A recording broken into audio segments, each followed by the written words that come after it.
di waktu perang berlangsung Bapak Ibu, walaupun umat Islam hanya 700, sebenarnya sudah berhasil menang Pak, mengalahkan 3.000 itu. Begitu menang, orang kafir lari tunggang langgang, meninggalkan harta di tengah-tengah kancah peperangan. Padahal Rasulullah sudah berpesan Bu kepada pasukan memanah, apapun yang terjadi di bawah jangan ada yang turun.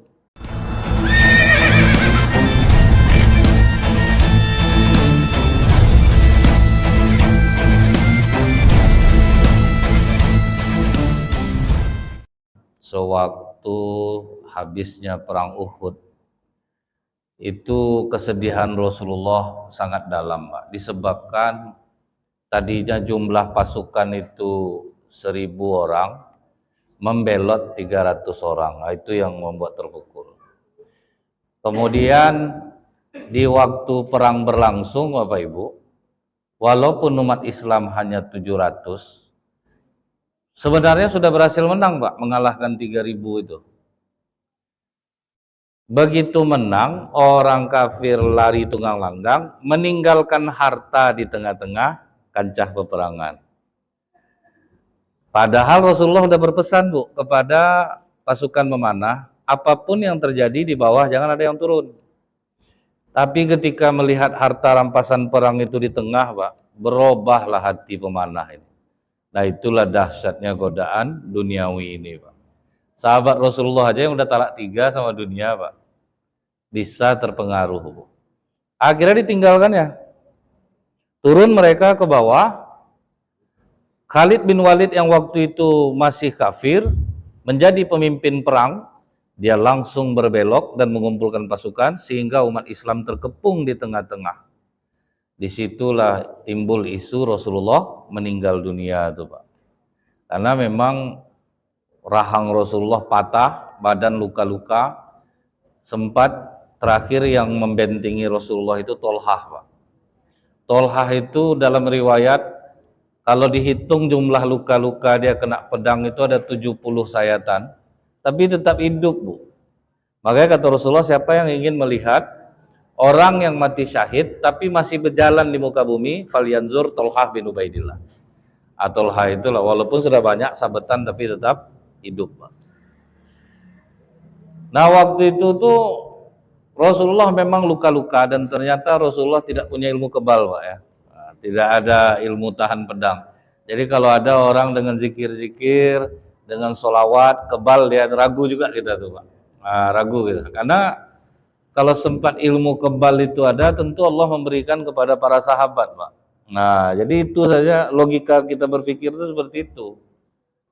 Karena di Pekanbaru ini sempat viral juga dulu, masuk perguruan silat, baca zikir, kemudian jadi kebal. Nah, itu. Banyaklah orang mau ikut itu.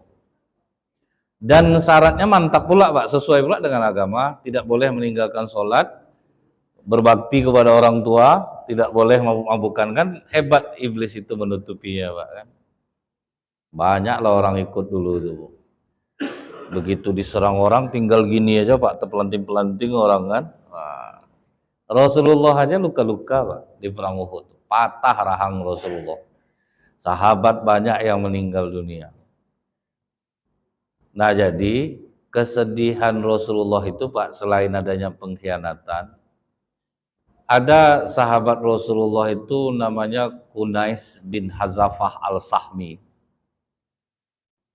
Ikut meninggal Pak dalam perang Uhud itu, tewas di perang Uhud, tapi dia meninggalkan istri yang masih sangat muda, umur 18 tahun. Nah, jadi begitulah para sahabiah dulu, tidak peduli dia mau jadi janda di usia muda pun tidak masalah. Tapi Rasulullah terpukul Pak,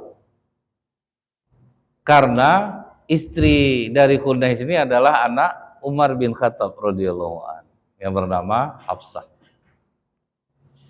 Jadi ceritalah Rasulullah kepada Abu Bakar, aku prihatin juga aku nengok Hafsah ini. Dia masih muda, suami sudah meninggal, dan ini mungkin pukulan telak pula bagi Umar bin Khattab Abu Bakar. Pasti dia sedih betul nih. Sementara kita ingat betapa besar jasa Abu Umar bin Khattab ini terhadap Islam. Dengan masuk Islamnya Umar Abu Bakar, berubah dakwah dari sembunyi-sembunyi jadi terang benderang. Makanya Umar itu gelarnya Al-Faruq itu Pak, sang pembeda. Dulu umat Islam dakwahnya sembunyi-sembunyi. Begitu Umar masuk Islam, ditanyanya ke Rasulullah, kalau aku mati dalam keadaan menganut agama Islam ini masuk surga enggak aku ya Rasulullah? Masuk surga Umar. Nah, kalau gitu jangan sembunyi lagi, keluar semuanya. Keluar semuanya, Umar di depan, Hamzah di belakang awal. Mereka tawaf di Ka'bah. Begitu tahu Umar masuk Islam, tidak ada satu orang kafir Quraisy pun yang berani menegakkan kepala. Didekati Umar orang kafir itu, Bu. Siapa di antara kalian yang hari ini ingin ibunya menangis, anaknya menjadi yatim, istri menjadi janda, tegak kalian lawan aku. Tolak-tolak orang tuh Pak, janganlah kalian pandang kena kalian nanti. Nah, aku enggak ada mandang, takut semua, Bu. Karena apa? Umar itu centeng pasar ukas, Pak. Jadi banding dia itu 1:5. Dan walaupun dia merasai tibanya Pak ya, cuman tidak mau ngalah Pak, tetap juga melawan. Itu makanya malah seorang berkelahi sama dia. Tidak ada kata kalah, ini pokoknya lawan terus walaupun dia azab. Jadi dengan masuknya Umar, berubah dakwah. Makanya kita itu dalam Islam butuh juga orang-orang yang keras itu Pak. Orang-orang yang bagak itu kita butuh juga. Jadi kalau sempat lembut orang semuanya macet lampu merah Pak. Begitu hijau Pak silakan Pak. Duluan aja. Dulu. Macet nanti. Baik orang semuanya. Maka harus ada yang keras tuh Pak. Islam membutuhkan dua sifat ini. Orang yang keras kita butuh, orang yang lembut kita pun butuh juga. Tapi kerasnya Umar dimanfaatkan untuk mengubah dakwah Islam. Jadi Abu Bakar, ini kau aja yang tahu, kata Rasulullah. Aku ingin membalas jasa Umar. Aku ingin menikahi Hafsah. Tapi Abu Bakar, jangan buka dulu rahasia. Tolong sembunyikan. Umar bin Khattab radhiyallahu an sempat panik dia, Pak. Dia karena dengan jiwanya yang temperamen itu, Bu ya. Memang tauhid dia tinggi, cuman dia risau juga, aduh anak aku masih gadis lagi, udah jadi janda. Cobalah ke tempat Utsman sebentar, pergilah dia ke rumah Utsman. Utsman, kau kan sahabat aku nih. Kita udah saling lama kenal. Anak aku Hafsah, umur 18 tahun baru, udah jadi janda. Aku menginginkan kau jadi menantu aku. Kemudian kata Utsman, maaf Umar, aku tidak mau dengan anak. Itu agak kesal Umar, kau macam buruk aja anak aku. Anak aku cantik, masih muda. Maaf Umar, aku tidak sedang ingin menikah sekarang. Agak kecewa Umar berbicara dengan Utsman, pindah kepada Abu Bakar Siddiq. Abu Bakar, kau kawan aku. Kita sudah lama saling kenal. Supaya hubungan kita ditambah dekat. Anak aku Kunais sudah meninggal, menantu aku. Sekarang anak aku janda. Udah habis masa iddahnya. Nikahlah sama anak aku. Senyum Abu Bakar, Pak. Ini lebih parah lah dari Utsman nih, kata Umar. Utsman dia banyak senyum, nampak terasa terhina Bu Umar waktu itu Pak. Terhina, kok enggak ada yang mau sama anak aku. Kalau bapak bekejar bapak tuh Pak, belum habis masa iddah bapak intai-intai dulu tuh kan. Karena memang siapa sih yang enggak mau Pak? Cuman Abu Bakar karena megang rahasia Rasulullah nih Pak, enggak mau dia. Akhirnya Umar ngadulah ke Rasulullah, bukan minta Rasulullah jadi menantu nih Pak, curhat rencana nih, curhat. Kenapa kau cemberut Umar? Kesal aku sama Utsman sama Abu Bakar nih ya Rasulullah. Kenapa mereka? Abu Bakar macam menghina, dia nampak senyumnya. Aku minta dia jadi menantu aku. Anak aku itu cantik ya Rasulullah. Umur 18. Senyum dia macam menghina ke aku. macam cemeh dia sama aku. Utsman gitu juga, enggak mau katanya. Akhirnya kata Rasulullah apa Bu? Hafsah itu akan dinikahi oleh seorang laki-laki yang lebih baik daripada Abu Bakar dan Utsman. Dan Utsman akan menikahi perempuan yang jauh lebih baik daripada Hafsah. Makanya Utsman diam aja karena Rasulullah sudah meminta Utsman jadi menantunya, Pak.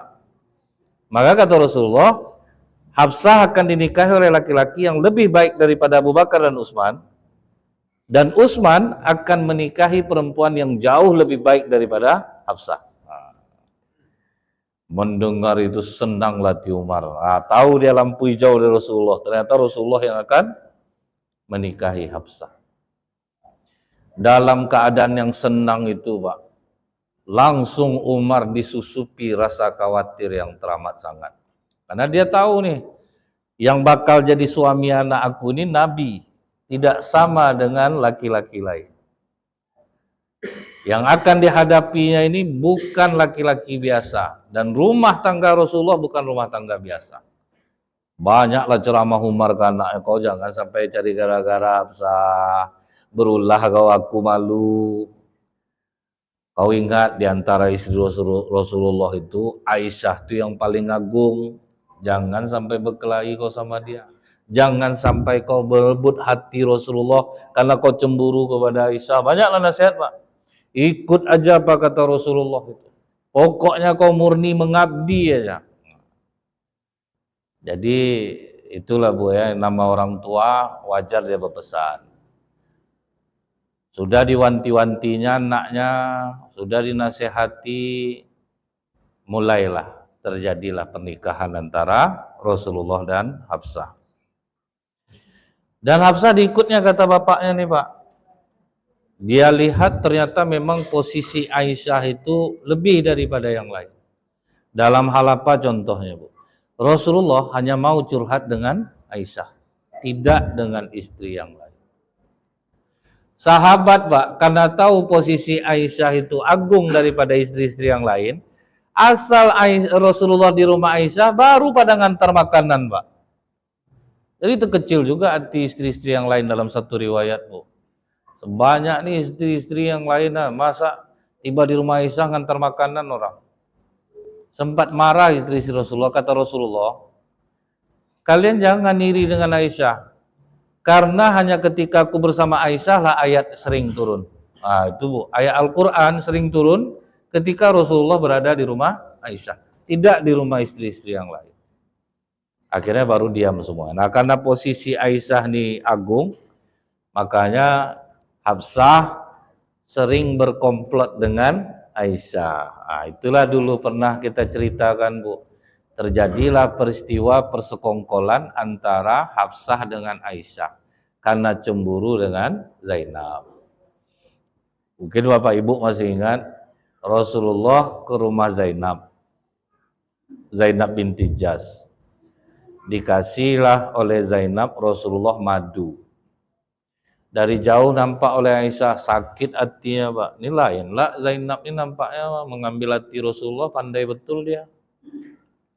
Kompaklah sama Hafsah, kalau Rasulullah ada singgah ke tempat kita nanti, kita langsung actingnya, kita bilang bau badan Rasulullah busuk.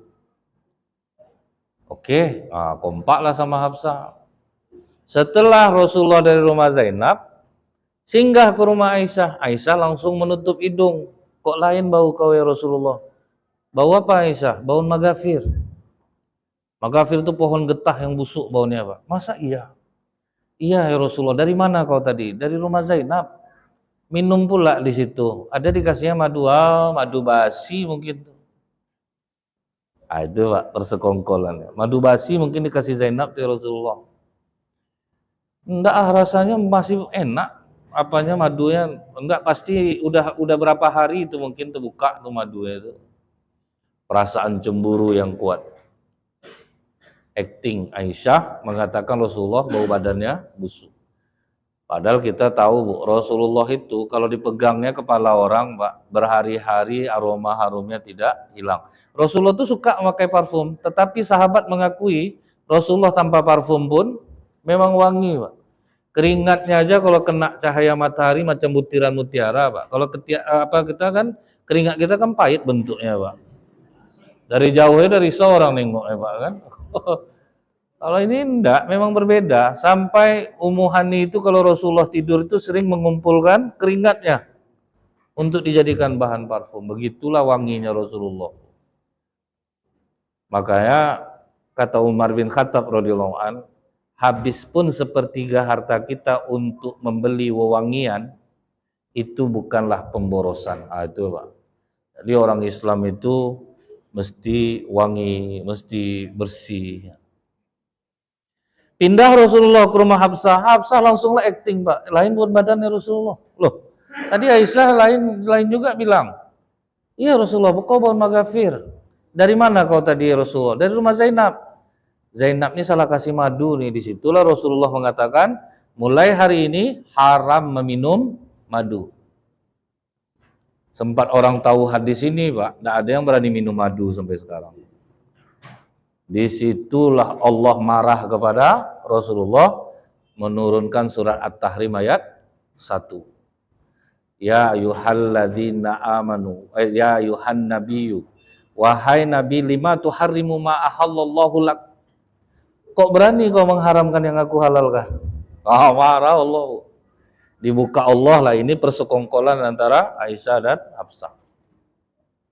Disinilah Bu, ternyata kalau orang cemburu itu bebas mau bohong pun tidak masalah, Pak. Buktinya Allah tidak marah. Allah tidak marah kepada Aisyah Hafsah. Jadi tidak perlulah ibu minta maaf karena cemburu makanya berbohong ya Bu ya. Kan kadang ibu-ibu nih sok-sok ngetes bapak. Bang, daripada berdosa, Bang, aku ikhlas. Menikahlah balik. Bapak jangan bapak peluruskan, Pak. Itu coba mencongkel aja tuh. Iyalah deh, heboh tuh, Pak. Seminggu. Dan kami jangan dites-tes macam itu, Bu. Kami agak lugu kalau bahasa-bahasa seperti itu. Agak cepat kami menangkap macam-macam itu. Jangan coba tes-tes dengan seperti itu. Nah, jadi Pak, disitulah Rasulullah memanggil Aisyah dan Hafsah, bersekongkol kalian berdua ya, memusuhi Zainab. Datang Hafsah bilang, aku ikut Aisyah aja Rasulullah karena dia ngajak ini. Ya habis aku cemburu gitu-gitulah Pak kan. Minta maaf kalian berdua dengan Zainab. Nah Rasulullah tidak memperdalam itu Pak. Karena ternyata perasaan cemburu itu kadang tidak bisa membedakan mana yang benar, mana yang salah. Jadi Hafsah, dia coba dekat terus dengan Aisyah. Kemudian Pak, Rasulullah sangat menyayangi Hafsah nih Bu, dikarenakan apa? Di antara istri Rasulullah yang punya kemampuan lancar untuk menulis itu adalah Hafsah. Yang ibadahnya agak berlebih dari yang lain, puasa sunatnya, ibadahnya itu memang Hafsah lebih kuat. Hatinya pun diakui Aisyah, hatinya sangat jernih, Hafsah ini. Jadi memang kelebihan dia itu, dialah yang menulis wahyu yang langsung dari pengawasan Rasulullah. Jadi Hafsah inilah yang tukang tulis wahyu itu Pak, di bawah pengawasan Rasulullah SAW. Kemudian pernah juga nih hadis ini saya sampaikan Pak. Cuman di dalam kitab ini dia berulang lagi untuk mengingatkan kita. Umar pernah marah kepada istrinya. Tapi tiba-tiba istrinya saat itu berani melawan. Heran Umar, tidak biasanya kau melawan sama aku, sekarang kok membangkang kau. Tanya sama anak kau tuh, kadang dia bertengkar sama Rasulullah, ditinggalkannya Rasulullah semalaman, istri-istri Rasulullah. Langsung terasa oleh Umar ringan masalah rumah tangganya. Yang dia cemaskan sekarang adalah anaknya. Langsung Rasulullah pergi ketemu Hafsah, menggigil Hafsah nengok bapaknya datang Pak. Tahu ibu enggak? Istri-istri Rasulullah itu satu cuman yang ditakutkannya sahabat Rasulullah, Umar Pak.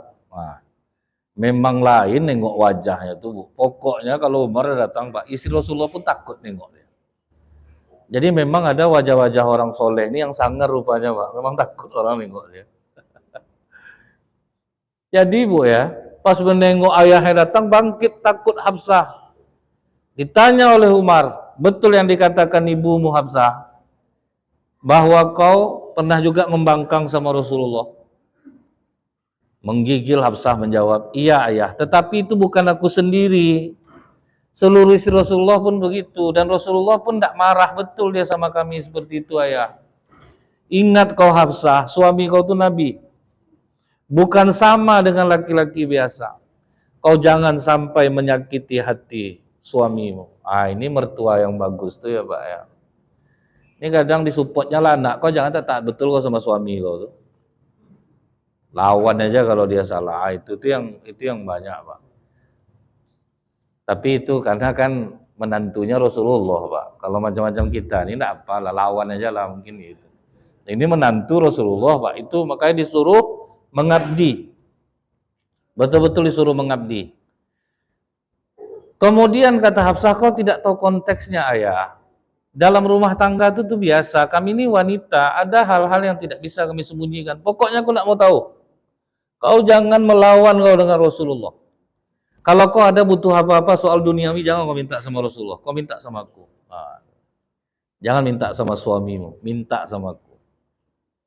Dan ternyata mertua yang seperti ini juga ada di zaman sekarang. Karena sayang sama menantunya, pokok enak, jangan melawan kau sama suami kau, dah. Kalau ada apa-apa minta sama papa. Saya pengen lah dapat mertua macam itu tuh. Sempat dapat mertua macam itu, ya kalau dapat menantu yang sadarkan untung Pak. Kalau enggak, ngeri Pak. Saya ketemu dengan mertua yang baik seperti ini, kasihan saya nengok ibu. Memang sayang sama menantu. Saya belikan dia rumah mewah Ustaz. Dan saya akui dia yang membelinya supaya dia naik di tengah-tengah keluarga. Tapi apa balasannya sama saya? Itu ada orang ketemu. Memang baik saya. Hampir saya berdoa lagi ngapal saya nak ketemu sama bapak. Tapi itulah takdir berkata lain ya Bu ya. Karena Allah ini kan Maha tahu Pak. Kalau sempat saya lah jadi menantu bapak itu mungkin lebih azab lah daripada itu. Kami ini udah ditakar Allah rezekinya Bu. Yang sanggup untuk kaya dan terkenal Ustadz Abdul Somad. Walaupun tinggi, menjulang, tapi tetap macam biasa. Gaya sederhana. Kalau saya terbayang enggak Pak? Entahlah Bu. Pakai Lamborghini saya kemari Pak. Ini gagahnya Bu. Pasang karpet Pak, saya mau masuk masjid. Allah tuh tahu nih bakal ini si Nazril nih kalau naik sombong minta ampun nih makanya macam-macam ini aja lah nih Pak. Nah kemudian Bu, yang ditakutkan oleh Umar bin Khattab akhirnya terjadi juga Pak. Jatuh talak Rasulullah kepada Hafsah. Itu macam kiamat bagi Umar. Ditalak oleh Rasulullah. Masalahnya itu pernah juga nih mungkin Bapak Ibu dengar. Waktu Rasulullah giliran di rumah Hafsah, ada istri Rasulullah yang sangat muda dan sangat cantik, namanya Maria binti Qibtiyah. Jalan pas Hafsah sedang pergi ke rumah ayahnya, jadi rumah kosong, tapi ini rumah Hafsah Pak. Dipanggil Rasulullah Maria nih, sini masuk ke rumah itu, padahal itu hari giliran Hafsah. Rupanya pas sedang berada di rumah, Hafsah pulang, nampak sendal. Langsung masuk, lari kamar, langsung nangis. Maria binti Qibtiyah pun pulang. Dibujuk oleh Rasulullah, Hafsah, aku yang salah. Aku yang memanggil dia tadi ke rumahnya. Aku minta maaf. Tetap juga Hafsah nangis. Aku mohon Hafsah, aku salah, aku minta maaf. Dan mohon jangan ceritakan hal ini kepada istri yang lain. Memohon Rasulullah Pak, jangan sampai diceritakan. Karena kalau diceritakan Bu, istri Rasulullah yang sangat-sangat cantik dan muda itu Pak, Maria binti Qibtiyah, makanya rumahnya kompleknya beda Pak. Rupanya Hafsah hendak tahan cerita dengan Aisyah. Aisyah cerita kepada istri-istri yang lain. Ngamuk lah semuanya, Pak. Tidak ada yang nerima Rasulullah tidur di rumahnya. Itulah Rasulullah tidur di masjid. Yang Rasulullah berjejak punggungnya pelepah kurma itu gara-gara itulah, Pak. Dipesan Rasulullah kepada Bilal, jangan ada yang boleh menemui aku. Jadi Rasulullah itu, Bu, ketika dia bermasalah, rumah tangganya bermasalah, dia lebih banyak bermunajat kepada Allah, Pak. Jadi tidak nerima siapapun. Siapapun yang datang dia tidak nerima. Jadi kadang ini ada bagusnya juga untuk kita amalkan. Kalau kita sedang ada masalah, kadang keluar kita cerita sama orang nanti, Pak. Kita ceritakan, udah sering diburuk-burukkannya suaminya, Bu, sudah tuh malam berpeluk dia naik onda balik, Pak. Pertama sore bukan main lagi, kawan kan aku besok kayak tidak tahan aku, suami kurang ajar nih, aku mau besok pengadilan. Aku mau tanya proses cerai itu seperti apa. Kawan dah semangat lah, iya tuh Kak, jangan bodoh jadi perempuan. Lupa malam bergeluk dia balik naik onda, Pak. Di WA lah sama kakak nih, jadi besok Kak ke pengadilan, dan minta maaf lah abang, enggak lah tega kakak rasanya. Besok jangan dia cerita lagi Kak ya, ini udah 23 kali kakak cerita nih Kak. Enggak juga bisa pisah. Suami diburuk sama orang. Jadi Rasulullah memilih sendiri, dan itu juga berlaku sama laki-laki, Bu. Saya makanya Pak sering mengatakan kepada para suami, jangan pernah menceritakan buruk istri kepada keluarga. Tanggunglah keburukan istri itu sama kita sendiri gitu. Ini cerita sama keluarga itu, keluarga benci jadinya, Pak. Sementara istri itu pakaian kita. Kadang laki-laki ini lemes juga, lupa mulutnya, Bu. Suka juga menceritakan buruk istri. Sama aja sebetulnya, beda gaya aja, Bu. Nah, beda gaya. Jadi, Pak, begitu Rasulullah berada dalam kamar itu, Umar berkali-kali menokok pintu, Pak. Bilal katakan, Umar yang mau jumpa. Kata Rasulullah, tidak bisa Umar, tidak ada yang boleh jumpa. Akhirnya bagaimana cara Umar, Pak? Tegak di pintu itu, kemudian apa kata Umar? Ya Rasulullah, engkau mengetahui bahwa kecintaanku kepadamu melebihi cintaku kepada siapapun juga. Jika anakku Hafsah yang menjadikan engkau seperti ini dan mengecewakan perasaanmu, akan kupancung Hafsah saat ini juga. Mendengar itu, langsung dibuka Rasulullah pintu. Pas nengok punggung pipi Rasulullah berjejak tuh nangis Umar. Raja Kisra penuh dengan kemewahan ya Rasulullah. Kau kalau mau kami bisa membikinkan kau tempat tidur yang bagus. Kata Rasulullah, bagi mereka dunia Umar. Bagi kita apakah kau tidak senang nanti kita di surga? Nah, jadi biarlah seperti ini. Aku juga cuma mampir kok di dunia ini. Juga tidak akan dibawa Umar. Jadi bagaimana Rasulullah? Bagaimana dengan anakku? Ini biasa terjadi dalam rumah tangga. Tetapi ini hanya pelajaran bagi Hafsah Umar. Karena dia membocorkan apa yang aku sampaikan kepadanya. Tapi aku tidak akan menceraikan Hafsah. Karena Jibril sudah berpesan kepadaku untuk tidak menceraikan Hafsah. Karena Hafsah adalah istriku di surga. Barulah lapang hati Umar bin Khattab.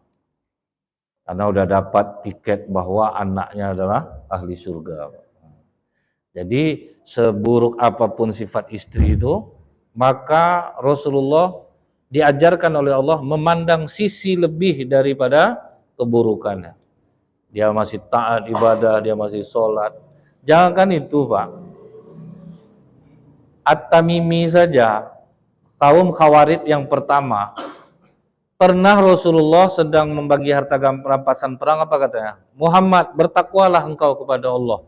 Ini pembagian tidak adil. Nabi gitu kan ya Pak.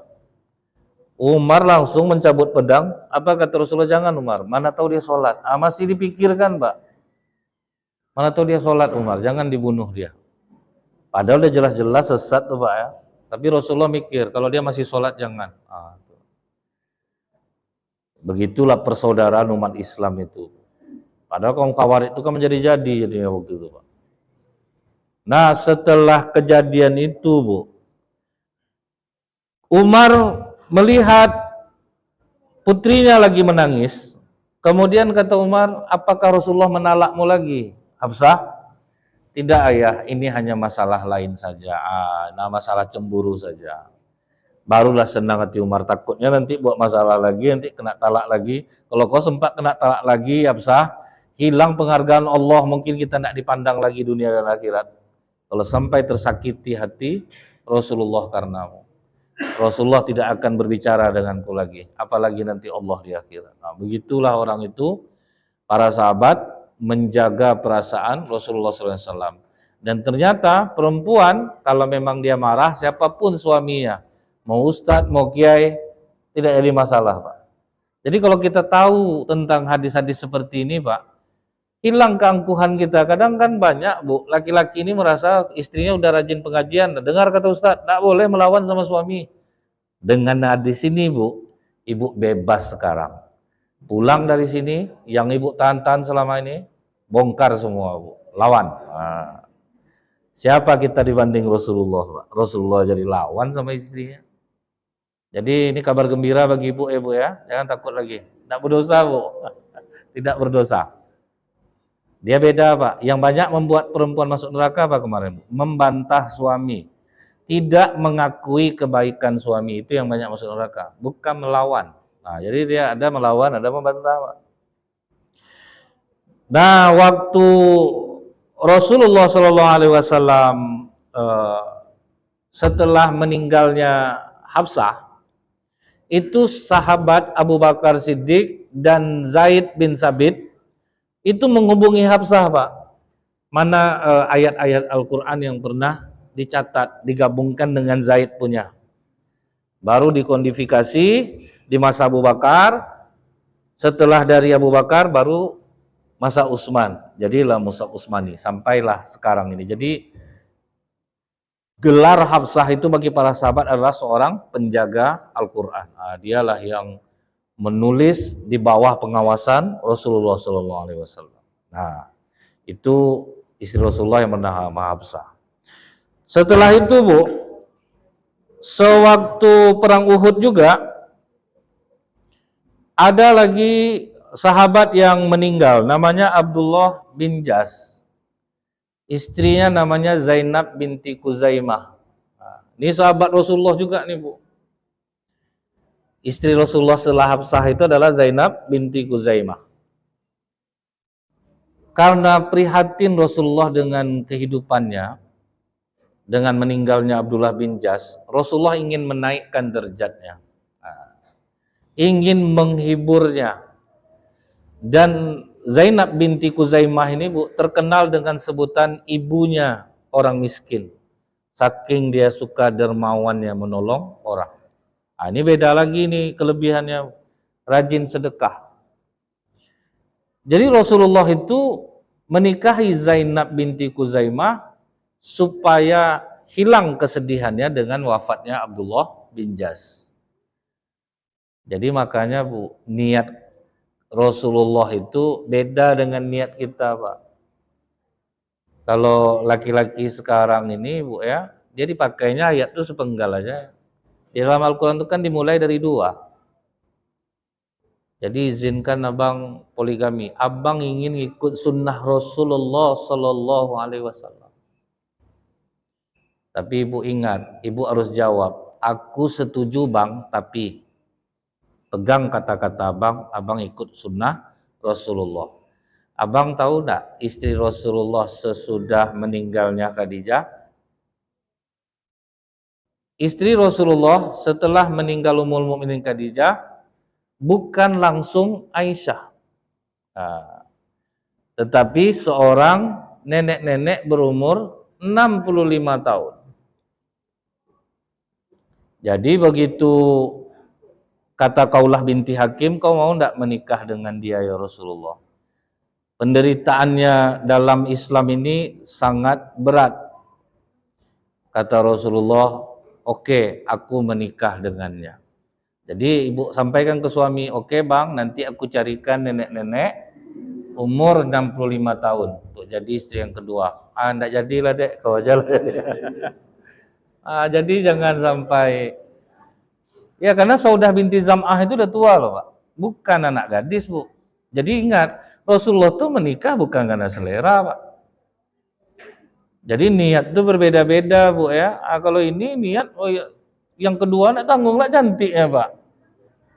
Boleh Bang, tapi ingat sebelum Rasulullah ke Aisyah, Rasulullah ke Saudah dulu. Bang pilih lah, ini Nek Atun 65, Nek Eli 50. Mana Bang? Pasti tidak mau jadinya Bu. Maksudnya itu apa Pak? Kalau memang apa, jangan disangkut pautkan dengan Rasulullah. Kalau memang berselera, bilang aja lah selera. Ini pandai lah nutup-nutup, padahal beda lah. Begitu juga dengan Zainab binti Khuzaimah nih. Tapi Bu, pernikahan Rasulullah dengan Zainab tidak berlangsung lama. Hanya 3 bulan saja, Zainab pun meninggal dunia. Zainab binti Khuzaimah. Jadi tidak lama Rasulullah. Nah ini membuat Rasulullah terbuka lagi kesedihannya, karena istri Rasulullah yang meninggal pertama setelah Khadijah adalah Zainab binti Khuzaimah. Jadi cuma 3 bulan berumah tangga sama Rasulullah, akhirnya Zainab binti Khuzaimah pun meninggal. Jadi kadang bisa kita orang laki-laki yang sejati yang hebat itu Bu, menikahi perempuan karena kelebihan spiritualnya, itu maksudnya Pak. Dari sisi spiritualnya menikahi orang itu lebih abadi daripada hanya memandang wajahnya. Kebaikan dia dermawan dia, itu yang membuat Rasulullah menikah. Tapi kalau kita sebaik apapun perempuan, kadang wajahnya juga tertengok. Akhirnya punya alasan lah Bu, bukan abang tidak mau ya, kau terlalu baik untuk abang, padahal abang tidak mau. Padahal dengan kelebihan-kelebihan itu tuh mungkin bisa membuat kecantikannya itu lebih tinggi. Jadi istilah orang sekarang apa Bu? Inner beauty, kecantikan dari dalam. Cantik betul wajah Bu, tapi kelakuan tidak bagus kan hilang juga cantik. Gitu juga laki-laki, tampan apapun dia, kalau kelakuannya buruk hilang tampannya Pak. Nah, setelah Zainab, Rasulullah ada lagi menikah Bu, dengan perempuan bernama Raihanah. Ini mungkin jarang terdengar ya Pak, masalah Raihanah ini. Raihanah ini orang Yahudi Bu. Waktu Bani Quraisyah di perang Uhud berkhianat, kan ditawan semuanya tuh Pak. Bani Quraisyah itu dikepung karena mereka berkhianat. Lari dari perang sehingga membuat umat Islam kalah. Begitu dikepung, terpandanglah oleh Rasulullah Raihanah ini. Kemudian ditawarkan oleh Rasulullah supaya ini melunakkan hati Bani Quraisyah, supaya orang Yahudi ini bisa lembut hatinya nih Pak. Ditawarkan Rasulullah kepadanya, Raihanah, kau mau enggak aku bebaskan dan menjadi istriku? Atau kau tetap menjadi tawanan? Enggak mau dia sama Rasulullah Pak. Aku ingin menjadi tawanan saja ya Rasulullah. Rasulullah terus bermunajat kepada Allah untuk supaya lembut hati Raihanah. Akhirnya dikabulkan Allah doa Rasulullah. Lembut hati Raihanah, kemudian dia menghadap ke Rasulullah. Aku mau menjadi istrimu Rasulullah, dan dia masuk Islam. Nah ini kadang sering orang menyalahartikan Bu, Rasulullah aja ada istrinya Yahudi, tapi kan masuk Islam dulu Pak. Ada lagi yang jadi isu itu, menantu Rasulullah aja masih orang musyrik, yaitu suami dari Zainab, anak Rasulullah. Ini nama Zainab kan banyak nih Pak, ini Zainab bintu Rasulullah. Suaminya itu orang Quraisy. Waktu Rasulullah jadi nabi, apa katanya ke Rasulullah? Mohon maaf ayah, aku tidak menerima risalah yang kau bawa. Tapi kau tahu betapa hormatnya aku kepadamu, dan aku sangat menyayangi istriku. Jadi aku tidak mau berpisah dengan Zainab. Itu awalnya tuh. Tapi belum turun perintah tidak boleh menikah laki-laki mukmin dengan perempuan kafir atau sebaliknya. Waktu itu ayat itu belum turun Pak. Maka Rasulullah pun memasrahkan dia tetap tinggal dengan suaminya di Mekah. Rasulullah hijrah. Nah waktu terjadi perang Badar, gelisahlah Zainab nih. Di sisi lain dia sayang sama suaminya, di sisi lain dia sayang sama ayahnya, sementara bertempur Pak. Tertawanlah suami dia. Tertawan suaminya nih Pak. Tertawan suaminya, dia pula yang menebus pakai kalung ibunya Khadijah. Di situ Rasulullah menangis Bu. tahu Rasulullah betapa sayangnya anaknya dengan suaminya yang musyrik ini. Sebetulnya menantu Rasulullah yang sangat dia sayangi adalah suami dari Zainab ini, Pak. Karena akhlaknya baik. Dia jujur orangnya berdagang. Begitu ditebus Zainab, apa kata Rasulullah? Terserah kepada kalian. Kalian mau membebaskannya silahkan. Kata orang-orang muslim, tidak mungkin kami mengurung menantu Rasulullah. Dibebaskan dia. Tetapi dengan syarat, kata Rasulullah, kau tidak boleh lagi serumah dengan Zainab. Aku yang akan mengantar Zainab kemari ayah. Rupa ditepatinya janjinya, Pak. Setelah itu diantar Zainab, dia tetap menjadi orang kafir. Udah berpisah dia tuh, Bu. Nah, cerita yang berpisah ini yang tidak dikemukakan orang. Nah, waktu menantu Rasulullah ini berdagang, dihadanglah oleh pasukan muslim yang tidak kenal dengannya, dan hartanya disita. Dia melarikan diri. Setelah dia melarikan diri itu terpikir oleh dia, nanti aku dibilang orang tidak jujur. Baliklah dia, ketemulah dia sama Rasulullah.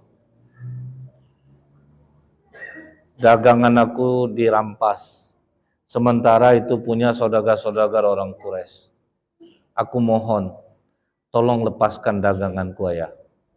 Akhirnya Rasulullah sampaikan kepada orang-orang mukmin, dia ini orang yang sangat jujur dalam berdagang. Dagangannya kalian ambil, tolong kalian kembalikan.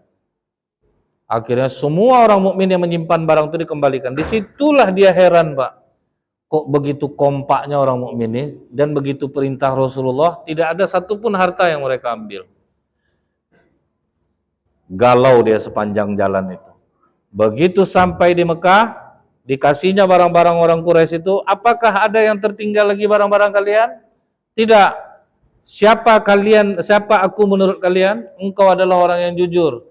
Semua barang kalian sudah aku kembalikan. Aku akan kembali ke Madinah dan aku akan masuk Islam. Nah, itulah Islam menantu Rasulullah itu, Bu.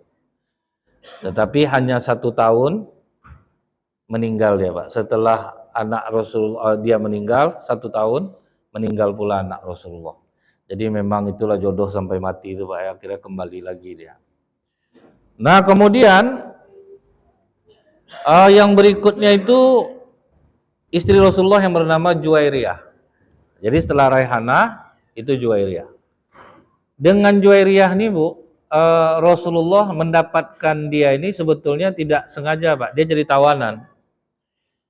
Terdengar oleh Rasulullah orang-orang Yahudi di Mustalik, Bani Mustalik akan menyerang Rasulullah secara tiba-tiba. Rasulullah tidak langsung percaya, dikirimnya lah agennya, intelijennya, Pak. Rupanya informasinya A1. Kata intelijen ini, benar ya Rasulullah, mereka akan menyerang kita. Kata Rasulullah, kalau begitu langsung serang mereka. Jadi karena sergapan itu tiba-tiba, mereka lari tunggang langgang semuanya, Bu. Ditinggalkannya lah hartanya, Pak. Disitulah umat Islam tanpa peperangan dapat harta. Dapat tawanan, dibawalah pulang ke Madinah. Setelah sampai di Madinah, beberapa hari, tiba-tiba ada perempuan yang bernama Burrah. Burrah ini datang memohon untuk menghadap Rasulullah. Begitu dia menghadap Rasulullah, tunggu dulu Burrah. Isa sudah masuk. Subhanakallahumma bihamdika, asyhadu an la ilaha illa anta, astaghfiruka wa atubu ilaik. Assalamualaikum warahmatullahi wabarakatuh.